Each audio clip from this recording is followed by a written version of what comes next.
They laughed at her, first called her just a wrench turner in coveralls. To them, she was invisible. Another mechanic meant to stay silent. But when the F-16 lurched off the runway and the young pilot froze, command shoved her into the rear seat. In that instant, the ghost she had been for 9 years could no longer hide. She had buried her name to survive, erased from records after terrorists hunted down her squadron. Now, with alarms screaming and lives on the line, her secret past as a test pilot in missions that never existed was seconds from breaking into daylight. Before we dive into this story, where are you watching from? Let us know in the comments. Welcome to Grateful Stories, where tales of compassion and kindness are told. Let's uncover what really happened. 1620. Flight line. White heat over concrete. A taxi horn bleats. An F-16 nose wheel chatters. Rubber biting baked runway. Claire tightens the pull tabs on her safety boots. She doesn't look up. She listens far off the thin, steady FLCS test tone. Subtitle Holloman AFB, New Mexico 9 years after she disappeared. Inside avionics. The air smells like flux and hot plastic. Claire solders a trace, swaps a DFCC module, signs the work card without flourish. No one lingers at her bench. Questions die after 2 words. Answers never wander. Hargrove, A3 needs a parallel check on a 2-seat D, Emsugtum. Drew McCall points with his chin, already moving. She nods. No questions. Cut to the main gate. A man in a plain suit walks through the reader. Black soft case. OSI badge. Eyes that count cameras and exits. A cold voice rides the picture. Almost mechanical. 2 teammates taken in 6 weeks. Identity leak. OSI order erase. Rename. Relocate. New Mexico is far enough. Claire slides a laminated checklist into her chest pocket. Edge scorched. Corners soft from old sweat. She doesn't open it. Flight line. Heat ripples over paint. Lit. Evan Cole pulls an F-16D forward. Canopy down, visor mirrored. Windsock snap from the southwest 18 knots and rising. Surface temp sits high and mean. The ramp shimmers like a mirage. Crew chief logs engine vibration marginal, still within limits. Cole taps the glass once, twice. The jet inches to the hold line. 1 sentence, flat and simple. Heat plus crosswind warps angle of attack data. FLCS hates lies. Clearance arrives. The jet rolls. Brakes sigh. Throttle climbs. The intake becomes a howl. Rotation. Nose lifts, then jitters like a nervous metronome. A yellow FLCS caution blinks hard against green. Cole corrects too much. The left wing drops. Snaps back. Drops again. The outboard tip kisses air above a runway edge light by inches. Viper 2-1. Say intentions. Tower cuts in, controlled and sharp. Cole breathes into an open mic. The reply doesn't come. Claire stands at the margin of taxiway A3. Sun at her back. Earplugs in. Every hair on her arms listening. Colonel Mariah Denton moves fast for someone in polished boots. She clocks the jet's wobble, then clocks Claire stationary. Focused. You, back seat, keep that kid alive while I get OSI on the net. No debate, no committee. A finger, a ladder, a decision made. Nobody asks why a civilian tech is climbing a Viper. Claire strips 1 glove, takes the rungs 2 at a time, slides into the rear cockpit. Canopy closes. The world becomes headset and glass. Her hands find rails they haven't touched in years without searching. Outside, maintainers scatter from the blast cone. Inside, the tone shifts engine clean. Flight controls not. Tower calls again. Voice tighter. Still professional. 2-1, say intentions or state an emergency. Claire tightens the harness to the last notch. She checks nothing extraneous, just oxygen, comms, and the one page that matters in her mind, on the ramp. McCall freezes at the sight of her helmeted silhouette. He mouths a word he never says out loud. Why? At the gate, the OSI man clears a second door without slowing. He looks neither left nor right. He knows the target by schedule. not by face. Cole's breathing hits the intercom, a rush, a stall, a rush. Sweat pools at his chin strap, gloves squeak on the stick. Crosswind spirals dust across the midfield. Heat haze breaks the jet into soft edges and hard alarms. Claire's lips barely move.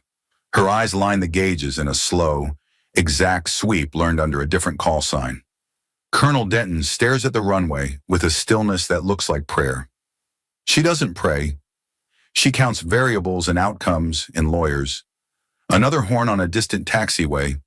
An engine cough from a generator cart. The base keeps moving because bases always do. Claire presses her shoulder blades into the seat. She feels the jet through a thin layer of foam, the way a medic feels pulse through gauze. Tower again. 2-1. You are drifting left of center line. Cole swallows. His throat clicks loud in two cockpits. The checklist corner digs into Claire's pocket when she exhale leans. 3 words live on its back, written in a younger hand. Fly the data. Denton's phone vibrates. Unknown number. D.C. prefix. She doesn't answer. Not yet. Not now. The sun lowers a hair, and the shadows sharpen like knives. Heat keeps coming off the concrete in slow, cruel waves. Claire watches the jet fight itself. She doesn't blink. She measures. She decides where the next second must go. Somewhere beyond the perimeter fence, Alamogordo keeps its hour. Wind rattles a metal sign. A train leans on its horn. The OSI badge passes a third checkpoint. Mark Leland never breaks stride. The soft case never swings. Inside the rear cockpit, Claire's hand rests near the comm switch.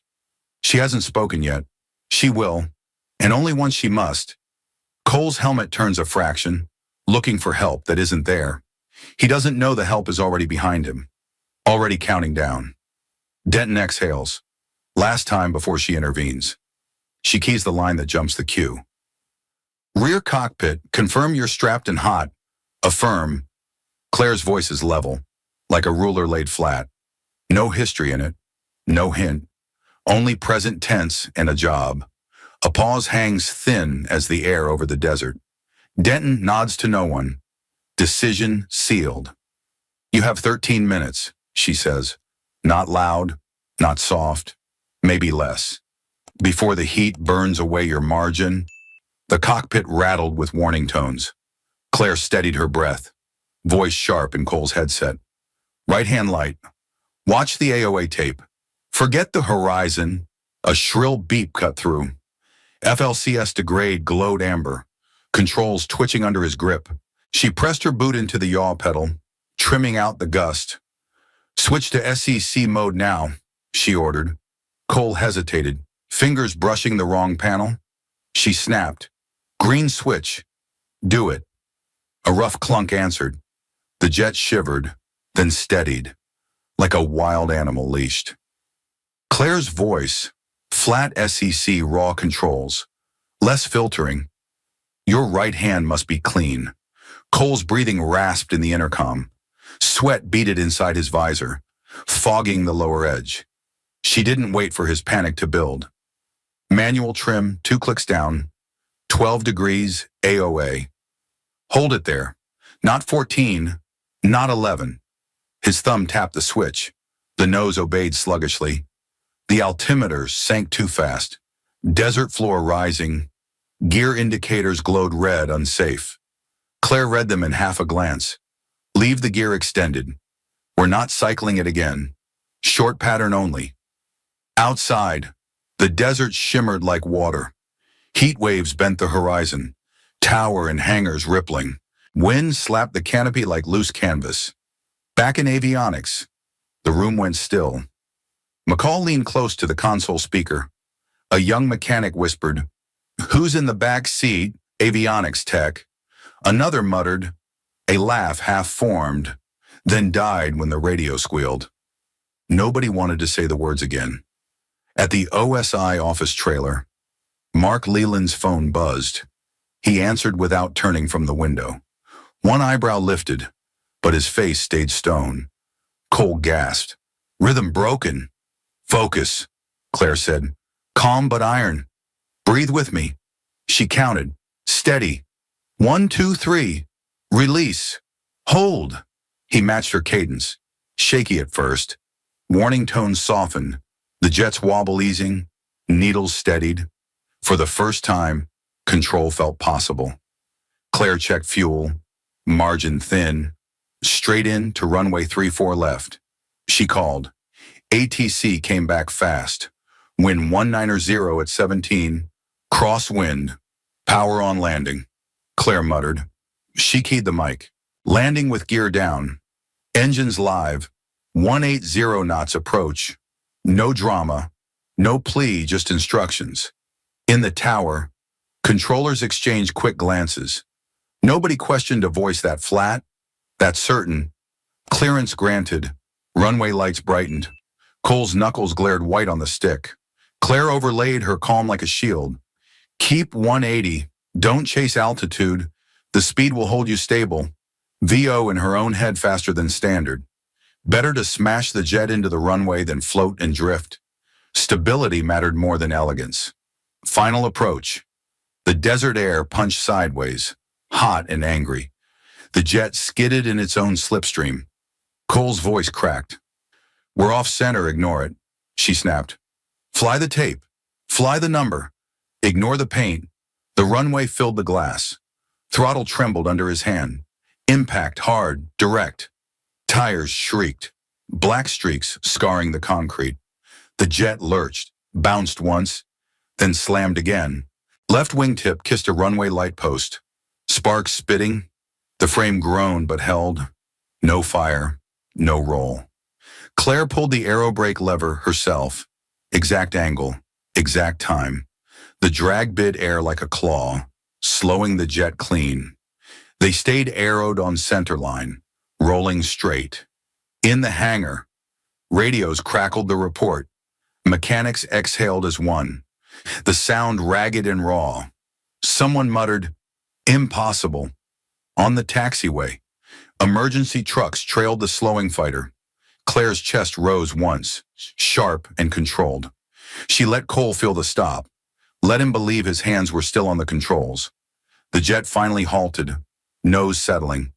Engines wound down to a deep animal growl. Canopy cracked, desert air rushing in. Colonel Denton's voice pressed through the intercom. Steady as steel. No applause, she said. Just one question. Silence stretched a breath too long. Where did you learn that sequence? Her tone made it more accusation than curiosity. Claire looked past the scorched checklist in her pocket. She spoke quiet enough the cockpit almost swallowed it. I used to fly something with trickier nerves than this. In the command trailer, Leland checked his watch. He closed the phone with a soft click. To no one in particular, he said, enough. Time to shut mouths. The line went dead. Outside, the desert wind kept pulling, hot and restless. Inside the cockpit, Cole sat still, not yet aware of the story that had just begun. The runway was quiet now, but the noise lived on screens. A clipped ATC recording leaked into a local chat group. By morning, military blogs carried the headline, "Who was in the back seat of the D model at the avionics board?" McCall wiped his hand across the duty roster. He tried to smear away Claire's name with dry chalk.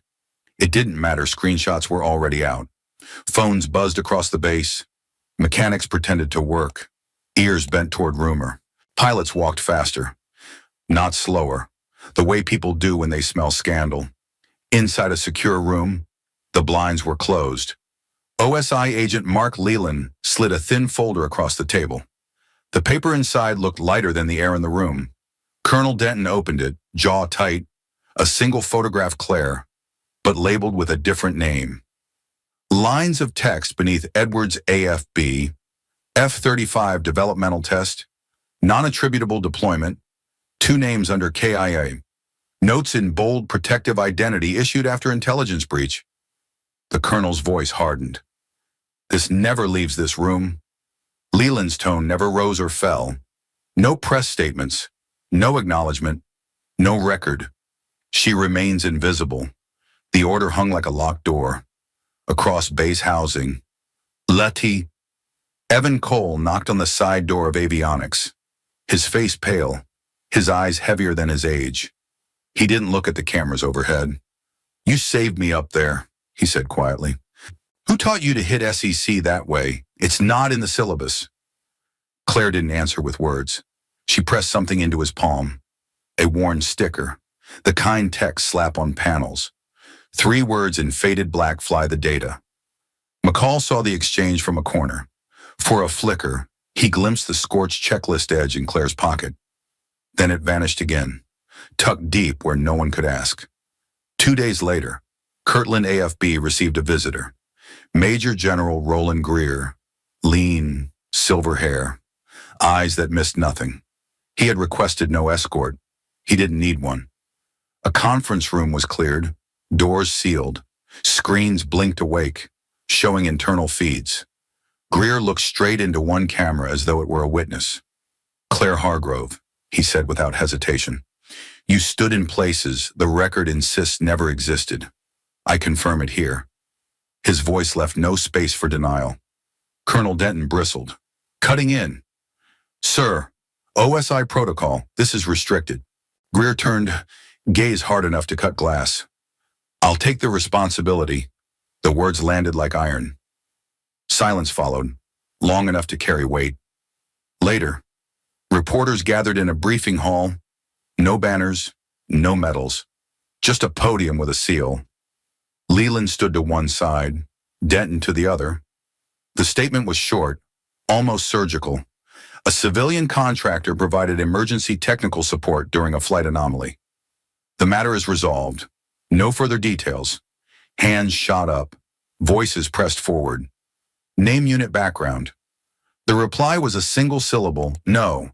Yet outside, the internet had already moved faster. A cropped photo from a hobby blog zoomed in on the canopy. Her face caught in a reflection, faint but clear enough. By midnight, forums pulsed with certainty. The invisible woman had a name again. Claire's silence had been broken without her consent. In a back corridor, fluorescent lights buzzing overhead, Claire faced Leland. The OSI agent carried no folder this time. Only choice. His voice was calm, deliberate. "2 paths," he said. "One, reinstate you under your real name. Transfer to another base. Full security detail." He paused, watching her reaction. "Or 2, you stay in shadow. Keep your cover intact. We authorize you to run closed-door instruction. Small groups only. No official record." He waited. Claire's eyes didn't flicker. She asked only one question. "Do I choose who sits in those seats?" Leland gave a single nod. "Yes." The deal was sealed in 3 syllables. The hallway emptied, but the echo of her choice remained. She would not reclaim medals or titles. She would shape futures in quiet rooms instead. Outside, desert wind rattled against corrugated siding. The base kept its rhythm: launches, landings, engines whining. But beneath it, a new current was moving. Rumor had become recognition. Recognition had become risk. And Claire, once erased, now stood at the edge of visibility again. The decision she carried would not fade. It would define how much of her life returned to the world, and how much remained buried with the past. The old simulator room smelled of dust and cold metal. A faded sign on the door still read, "Electronics Caleb Lab." The overhead light flickered once before settling into a steady hum. 6 young pilots sat at metal desks. Among them was Cole, his eyes fixed straight ahead, not on her. No cameras, no journalists, no ceremony. Claire set the scorched checklist flat on the table. Its edges curled. Its lamination bubbled from heat years old. Her voice stayed low. "Everyone knows the SOP, but when the FLCS bites, what do?" The room went still. No one raised a hand. Every eye followed the mark of ash on that card. Cole leaned forward first, cautious. He repeated her words like they were coordinates. "Fly the data, nothing else." Claire nodded once. It was the only praise she gave. The lesson began without a chalkboard. Night in the desert carried no mercy. The windsock flapped side to side, its fabric slapping in the dark. Sand scratched against chain-link fences, constant and dry. McCall worked late in avionics. He pinned the new roster on the corkboard, covering her name completely, but at the bottom, in pencil, he wrote Shadow Syllabus UR-600. Colonel Denton stood alone at the bleachers near runway 22. The field lamps threw long shadows across concrete. Her words left no echo. Keeping her alive, that's enough. Behind a storage bay, Claire pressed a phone to her ear. She waited as the ring carried into nowhere. No one answered, as always. She ended the call without sighing. The habit mattered more than the result. It was a ritual of goodbye. Inside her quarters, she pulled the checklist from her pocket. She slid it into the top drawer of a steel desk. Her fingers stayed on it a beat too long. She closed the drawer but left it unlocked. The edge of the card poked out into the dim light. On its back, half hidden. Fly the data. Morning came sharp and pale. A line of F-16s idled on the ramp, exhaust curling in the cool air. Mist rose off the ground like thin smoke. Viper 2-1, cleared for takeoff. The tower's call cut across static, calm and absolute. Engines spooled louder, the flight rolling forward. In the simulator, the 6 trainees stared at green screens. Claire stood behind them, arms folded. The air smelled faintly of warm circuitry. She gave them the setup without preamble. Crosswind 19 knots, surface temp 38, SEC mode active. Her pause was deliberate. Don't look at the horizon. Don't trust the noise. Look at the numbers. Her voice had no rise, no fall, only certainty. Beep. The simulator threw its warning, harsh and sudden. The students flinched at the sound. Claire didn't move. Her eyes stayed on the data bar, steady and unblinking. Her breathing matched the pulse of the machine. In seconds, the room steadied too. Hands found rhythm. Controls held course. The beep softened, then stopped. The jet on the ramp lifted into a clear sky. The simulator screen rolled into level flight. 2 worlds aligned, one outside, one hidden. The lesson closed with no applause. Claire walked to the door, checklist still in the drawer. Her footsteps echoed once, then disappeared into the hum. The desert held its silence. Engines thundered, then faded into distance. Her heartbeat slowed, even unhurried. The story ended without fanfare, not with medals or flags, but with a steady cadence, the rhythm of someone who chose shadow and taught light instead.